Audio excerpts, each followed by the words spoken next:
Kita ke berita pertama, Saudara Roni Talapesi, kuasa hukum Barada Richard Eliezer alias Baradae mengungkap reaksi kliennya atas penolakan pledoi dalam persidangan Senin 30 Januari 2023. Baradae disebut ikhlas dan sabar setelah JPU menolak pledoi atau nota pembelaan yang disampaikannya. Roni mengatakan Baradae berjanji akan tetap mengikuti proses persidangan dengan baik terkait kasus pembunuhan Brigadir Nofriansyah Yosua Huta Barat alias Brigadir J. Sementara itu, Roni sendiri mengaku menghormati dan menghargai semua replik yang diajukan JPU dalam sidang kasus Brigadir J yang digelar di PN Jakarta Selatan.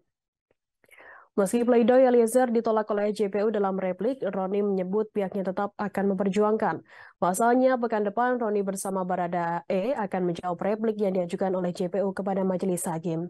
Meski demikian, Roni menuturkan pihaknya akan menyerahkan semua proses persidangan kasus Brigadir J kepada majelis hakim. Kedepannya, Roni mengaku pihaknya akan fokus pada penghapusan pidana yang sebelumnya sudah dijelaskan dalam pledoi. Sebelumnya, Jaksa Penuntut Umum atau JPU meminta Majelis Hakim Pengadilan Negeri Jakarta Selatan agar mengkaji lebih dalam soal putusan terhadap Richard Eliezer Pudihang Lumiu atau Baradae. Terlebih jika ingin memutus lebih ringan dibanding tuntutan. Keterangan itu diungkap oleh Jaksa dalam sidang pembacaan replik atau respons atas nota pembelaan atau pledoi kubu Baradae pada Senin 30 Januari. Menurut JPU, tuntutan pidana 12 tahun penjara terhadap Baradae sudah berlandaskan asas rasa keadilan. Penjatuhan tuntutan 12 tahun penjara, kata jaksa, juga sudah berlandaskan pada beberapa pertimbangan. Adapun salah satu pertimbangannya yakni perihal tindakan Baradae yang merupakan eksekutor penembakan terhadap Brigadir J.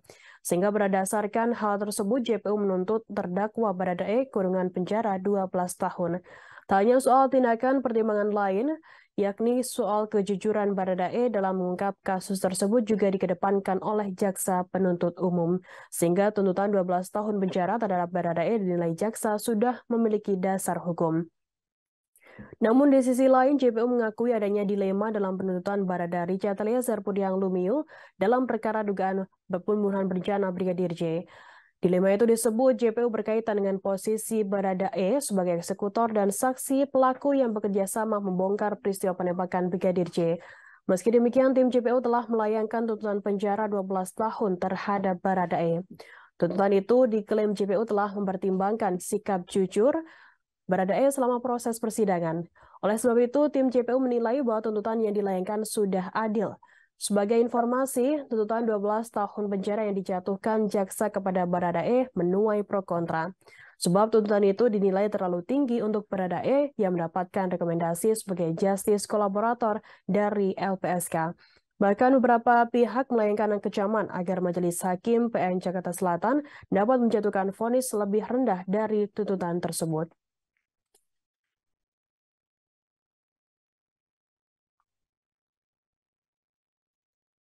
Keseluruhan uraian tersebut di atas, kami tim penuntut umum dalam perkara ini berpendapat bahwa pledoi tim penasihat hukum haruslah dikesampingkan karena uraian-uraian pledoi penasihat hukum tidak memiliki dasar yuridis yang kuat yang dapat digunakan untuk menggugurkan surat tuntutan penuntut umum. Berdasarkan hal-hal tersebut di atas, penuntut umum memohon kepada majelis hakim yang memeriksa dan mengadili perkara ini untuk 1. Menolak seluruh pledoi dan dari tim penasihat hukum terdakwa Richard Eliezer Pudihang Lumiu. 2. Menjatuhkan putusan sebagaimana diktum tuntutan penuntut umum yang telah dibacakan pada hari Rabu tanggal 18 Januari 2023. Demikian replik penuntut umum atas pledoi penasihat hukum terdakwa Richard Eliezer Pudihang Lumiu yang telah kami bacakan dalam persidangan hari ini, Senin tanggal 30 Januari 2023.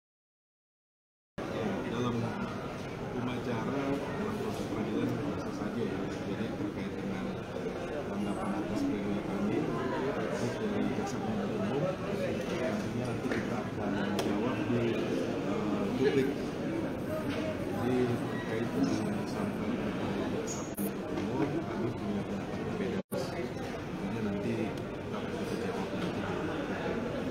Jadi apa yang sudah disampaikan oleh jaksa penuntut umum dalam replik tentunya berbeda dengan fakta persidangan. Kalau kita lihat tadi terkait pasal 48 bahwa sikap batin tersebut tidak bisa dinilai, tapi oleh jaksa penuntut umum mungkin disampaikan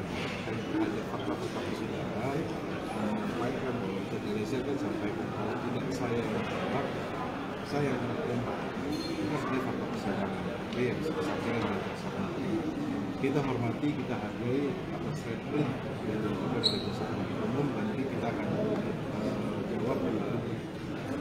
Terima kasih sudah nonton. Jangan lupa like, subscribe, dan share ya.